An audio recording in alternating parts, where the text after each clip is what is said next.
Right, hello, we're with Thomas. He is a hardware engineer. We are Bavariamatic in Munich. Okay.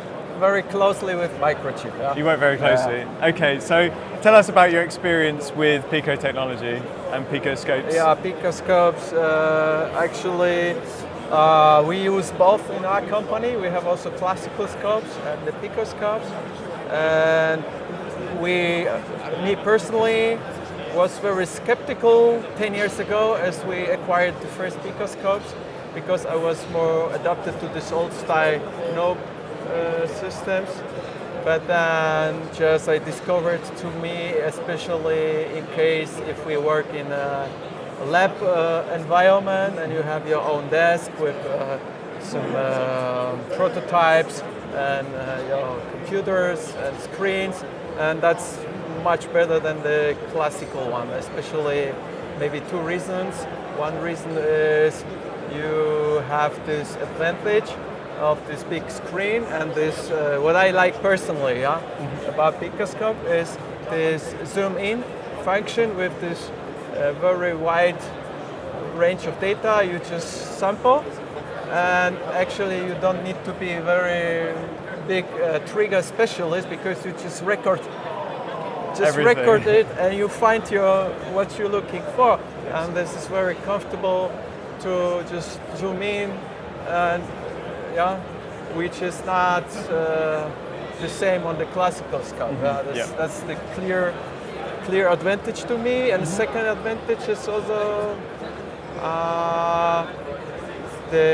for documentation, also, because you are already integrated in your computer, in your environment, and you just write the documentation, and you have just plenty of screenshots, whatever, and you just copy paste very easy. And also you can save the waveforms, and the recall is very easy then on your computer, which is also not very uncomfortable with this classic scopes, where you have to either you take a USB pen drive or a network take the connection screenshot or whatever, and even that's two reasons to me why I like to work with PicoScope. Excellent. So you mentioned you're a PicoScope 6 user currently. Do you want to tell us about your experience of what you've seen of PicoScope 7 so far? Actually the version 7 is brand new to me. And I saw it actually only on the YouTube, and then on your booth, and I was surprised about how it looks. It was more in direction classical scope from the philosophy that I have here. These knobs, for grouped in some logical way, and I have this touch very good made big buttons, and that's making this feeling like you would work on a classical scope. You just go there, ready, very comfortable. Excellent. Well, thank you very much. I think that's all my questions. So thank you for having this interview, and I hope you enjoy the rest of the show. Okay, thank you. Thank you. So we are here with Andreas, and he's going to tell us a bit about what you do and what you use PicoScopes for. So do you want to... Yeah, thank you. So I'm Andreas from Bavariamatic. We are in the embedded area, so we are developers for hardware and software for embedded devices in several customer projects, like starting with household devices, everything with motor control, even touch devices, and laboratory devices, whatever. Excellent. So tell us a bit about your use with PicoScopes.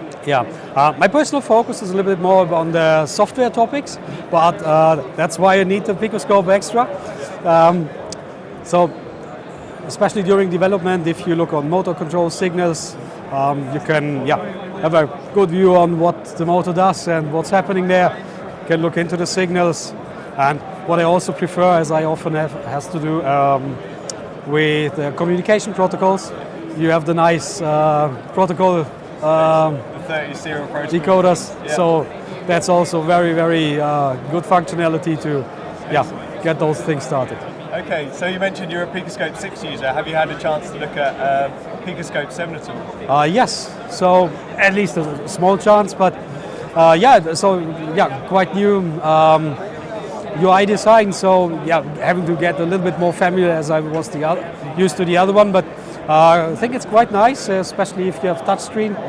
So improved quite a lot.